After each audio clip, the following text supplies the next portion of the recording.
Welcome to FNL End Zone Overtime on YouTube. A busy night. Let's get updated scores, Chelsea, if we can, to start off with. Yes, just some games that we were not at tonight. We'll start with West Delaware, who edged Independence 29-21. The Hawks improved to 5-3. That was a huge win for West Delaware. Independence was on a roll. Yes, handed the Mustangs just their second loss on the season. Solon wins their 7th straight in decisive fashion, 42-6 over Fairfield after their big win over Williamsburg last week.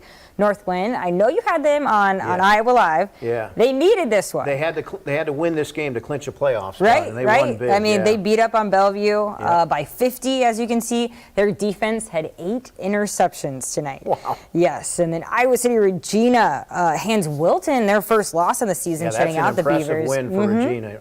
Really big win. 35-0, and they're 7-1. Yeah, that gives momentum heading into the playoffs. And then Western Dubuque there picks up their 5th straight win, downing Decorah 28-7. Pleasant Valley, though, too much for Iowa City West as the Trojans fall 38-25. One of the big games of the night was in the Unidome, where Jack Leto stayed dry.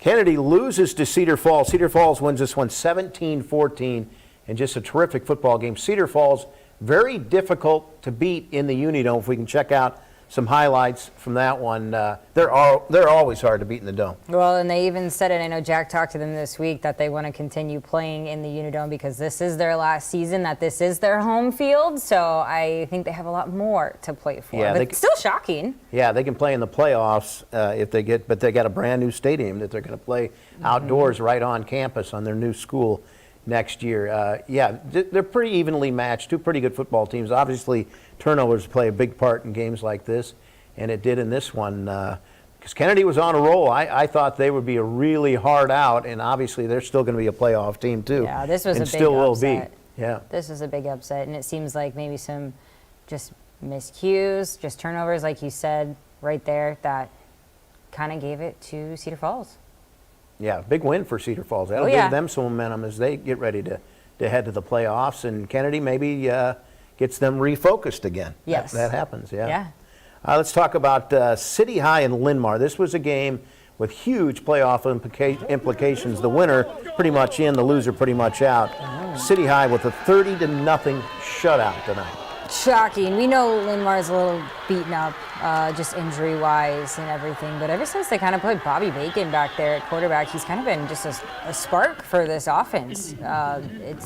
He's fun to watch. And how they were able to throw the ball the way they did tonight in the rain is amazing because it doesn't look that rainy there, but I could be wrong. I think it did come down pretty good, but there was a delay, I believe. To be able to make the plays that they did tonight and the long bombs, and Bacon is a really good quarterback. He just needed a shot, and I mean, he's on target on all of these. Yeah, but look at that. With a wet ball to be able to do that, that is so impressive. And a huge win. They're going to be in the playoffs. That's a huge win for City High. Another game tonight, Bettendorf and Prairie. Bettendorf big, 35-8. This one kind of surprises me. I know they also had some injuries at Prairie, but this one, I thought Prairie would give them a great game, and I thought it'd be a close game, but Bettendorf comes in, plays power football, and wins the football game. Seemed like Prairie could not stop the run. That was kind of what I grasped from it. But I mean, getting the safety, their defense was, handing it to them early on, but then it seems like Bettendorf kind of got on the roll, found their guys, they found the gaps. This is a huge gain that they had that led to more points, but yeah, it's big when it comes to playoff time and later in the year. If you have a running game in games like this where the weather's bad, if you can run the football, you're going to have a chance to win football games, and that's exactly what Bettendorf did tonight. Just a big win. I mean, I was really surprised. I thought this would be an extremely close game, but turns out Bettendorf comes in and wins 35-8. Game I was at tonight, it was an absolute monsoon. Lisbon and Van Buren. Lisbon wins this game 45-8. I mean, I couldn't even see. I don't know how they saw. But the good thing here is they were smart. They used their quarterback, Dakota Clark, and just kept it simple. And they have a huge offensive and defensive line.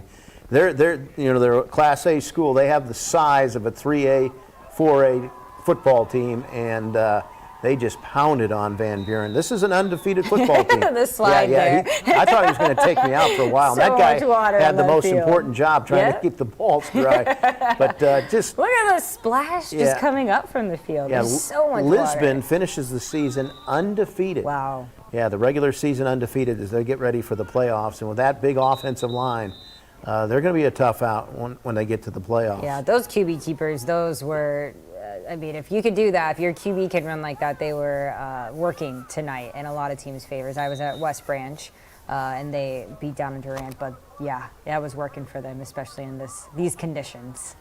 Xavier Saints continue to roll. They won 35-7 over Clear Creek Amana tonight, and I think they've had a couple of losses, and they're not used to losses at Xavier, but I think they're a highly motivated football team right now, and I wouldn't want to play them going forward in the playoffs. Not a chance. I mean, I think you can even see it in tonight's game, just kind of a shift. Like it's now or never. You know what I mean? And I think that you could see that against the CCA. But how did the guys get so lucky? It seems like, Tiffin, the Williamsburg area, all dry. And I don't know. I think down south, it. obviously it was not raining quite Right. as hard as it was at our games. Right. Cole came back soaked, though, so I think he did get some rain, but so hard. Special teams, everything is hard in the rain. I mean, it's very, very difficult. They try to keep the balls dry, but it's basically impossible. And see, simple plays like that. I mean, you can see it right there. Xavier kind of won all three phases. Special teams, they won the turnover battle, and then obviously got points on the board on offense. In our game on 9.2, Monticello with the big win over Tipton. This game was not close. Monticello's got some real talent on that team. I think we have a post-game interview from this. Let's go to that if we can. And welcome back to Tipton. Monticello with a big victory tonight. We'll bring in quarterback Preston Reese. And Preston, an impressive win tonight. Wet conditions. What were some of the challenges out there with a wet football? It makes it really hard to throw. So you got to run a little bit more when it's raining like that. But we caught a few breaks where we were able to pass it a little bit, so that was nice. The team's really got some momentum going into the postseason. What does this team have to keep doing to make a deep run here? We got to keep coming to practice, ready to play. Keep practicing hard and scouting the next opponent and just come ready to play. Well, best of luck. It was a good win tonight, and good luck here in the next few weeks. Thank you. That's Preston Reese of Monticello. Monticello, the big victory tonight at Tipton. Thanks, Morgan. And Preston, one of the best athletes in the state, is going to play football at Iowa, and I'm really excited about his future as a Hawkeye. Oh, yeah. He's so athletic. I mean, he's thick, number one, very strong, but he can jump out of the gym, dunk the basketball like crazy, and I think he's going to be just a tremendous football player. Well, at Iowa. I'm going to play linebacker, just kind of like a Derek Weisskopf who play. Yeah. I mean, they can do it all on the Can field. you imagine those two athletes Right? together when they grow up after a couple years at Iowa, how good they're going to And be? I even think of the Ben Keeter, who's now at Iowa, he'll that be, linebacker They all group. three could be in Oh, linebackers at the same time. That is true. That would be really Yeah. fun to watch. But I think just like seeing them in high school and seeing what they do and what they can do for their offense, to put them on the defensive side Yeah, of the they ball, can, it's gonna because be they're such interesting. great athletes that they can do literally everything. But when they get to Iowa and focus at linebacker, they're going to be special players. Another game tonight, Williamsburg, 63-8 over Grinnell. I was a little surprised by this game because Grinnell came in 5-2, pretty good football team, but and Williamsburg without both of their quarterbacks, so they had to use Derek at quarterback, and they still got the job done. Really impressive. Right. You can see his brace that he was wearing, and I believe Cockrell, their quarterback that went out in the game that I was at last week, just like a lower ankle, it seems like. Yeah, he didn't dress in injury. practice that I was at this week. Okay. But they got their other quarterback who broke his wrist the first game. Oh. He looks like he's going to be able to play now. Okay. But they didn't want to really risk him tonight because he's just coming back. So they thought they would go with ground and pound, and obviously that worked. It seemed like timing last week, I would say, for Weisskopf was a little bit off, just because he was kind of thrown into and he's not a used to situation. playing quarterback. Exactly. Yeah. I mean, he's punting that game. He's playing linebacker that game. He's trying to do it all. And I don't think they Solon's a threw great the ball team. a lot tonight. They didn't have to. But Right. they'll get their quarterbacks back, whichever one they choose to play, and they're going to be really tough in the playoffs. Another game tonight, Mount Vernon, another blowout, 65-6 over Washington. Yeah. Mount Vernon's great. They are a great team. They've handed a lot of teams their first and only loss on the season, so this one doesn't surprise me. This is a team that runs the ball really well. This weather was perfect for them. Yeah, they can do it all. That's what they're going to be dangerous in the playoffs because they can run the ball and throw the football, and that's really tough to defend. And obviously they have a great coach, Lance Peterson, and it's going to be interesting come playoff time. All these great teams, somebody's going to have to lose. I know, that's the hard part about it. Yeah. They're all going to have to see each other again, and yeah, it's going to be hard. We have a lot of talent in Eastern Iowa in that group.